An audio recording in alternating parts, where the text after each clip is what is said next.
How to delete DeepSeek account permanently. So for whatever reason you want to close your DeepSeek account, then this video is going to be helpful for you. First of all, log into your DeepSeek account. Once you're logged in, now on the DeepSeek chart homepage, on the left section at the bottom, select on your profile and go to settings.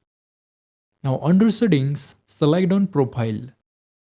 And here at the bottom, you will see delete account option. So straight right to it, click on delete. Now in order to delete your account, you have to verify. And to verify, under here you have to type delete my account.